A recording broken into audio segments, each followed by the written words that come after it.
A mulher que caminha na névoa. A névoa sempre chegava cedo naquele vilarejo esquecido entre montanhas, mas naquela noite ela parecia mais densa, quase viva, como se respirasse junto com a escuridão. Os moradores já haviam se trancado dentro de suas casas, apagado as luzes e fechado as janelas, pois todos sabiam que quando a névoa surgia daquele jeito, algo despertava na mata antiga.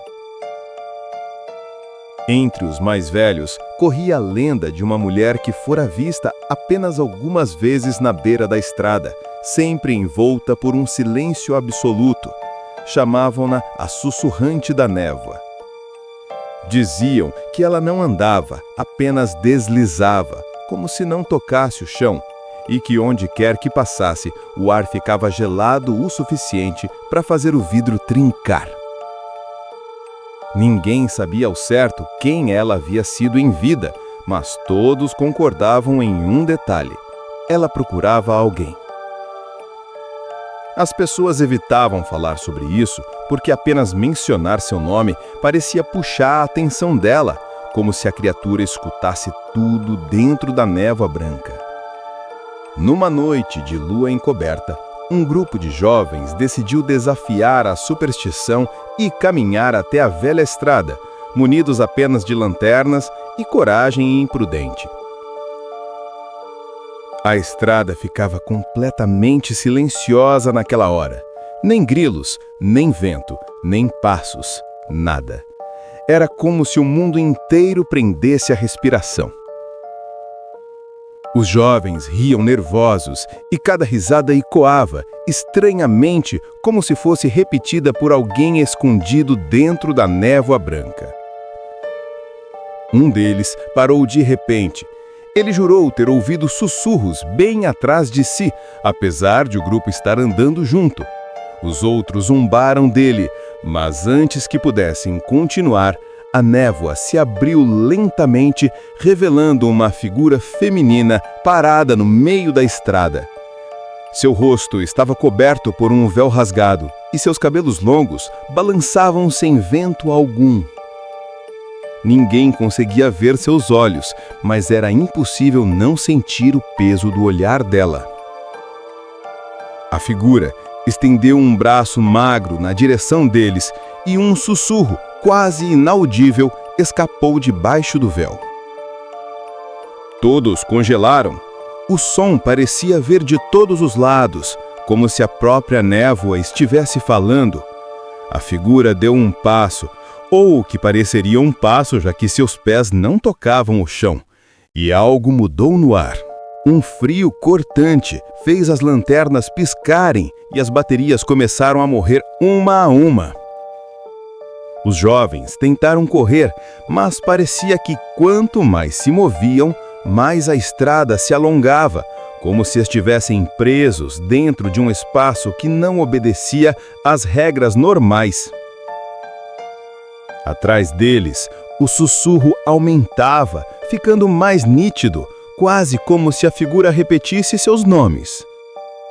Um deles parou de repente.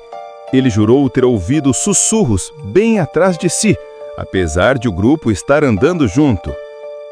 Os outros zombaram dele, mas antes que pudessem continuar, a névoa se abriu lentamente, revelando uma figura feminina, parada no meio da estrada.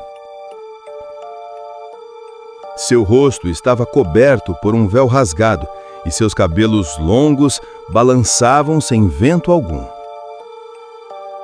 Ninguém conseguia ver seus olhos, mas era impossível não sentir o peso do olhar dela. A figura estendeu um braço magro na direção deles e um sussurro quase inaudível escapou debaixo do véu. Todos congelaram. O som parecia vir de todos os lados, como se a própria névoa estivesse falando. A figura deu um passo, ou o que pareceria um passo, já que seus pés não tocavam o chão, e algo mudou no ar. Um frio cortante fez as lanternas piscarem, e as baterias começaram a morrer uma a uma. Os jovens tentaram correr, mas parecia que quanto mais se moviam, mais a estrada se alongava, como se estivessem presos dentro de um espaço que não obedecia às regras normais.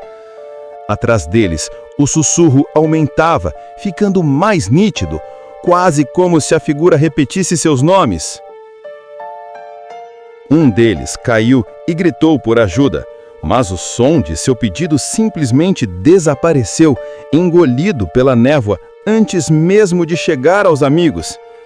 A sussurrante da névoa aproximou-se dele, inclinando a cabeça de um jeito estranho, quase curioso. Quando ela tocou seu peito com a ponta dos dedos, seu corpo enrijeceu e sua boca se abriu num grito silencioso, como se toda a sua voz tivesse sido roubada.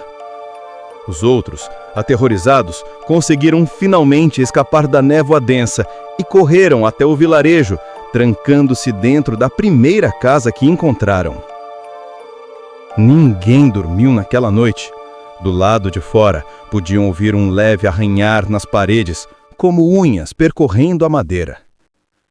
Ao amanhecer, encontraram o jovem que havia caído, parado no meio da praça, completamente imóvel. Seu rosto estava congelado numa expressão de pavor, e seus olhos, completamente brancos, refletiam a névoa dispersa. Os mais velhos se aproximaram em silêncio e apenas balançaram a cabeça, murmurando que a sussurrante havia escolhido um novo guardião. Desde aquele dia, a névoa chega ainda mais cedo ao vilarejo, e quando ela aparece, alguns juram ver uma segunda figura ao lado da mulher do véu, um jovem imóvel, com olhos brancos, seguindo-a como uma sombra perdida. Pior ainda, agora duas vozes sussurram na névoa, e ambas conhecem o nome de quem ousa sair à noite.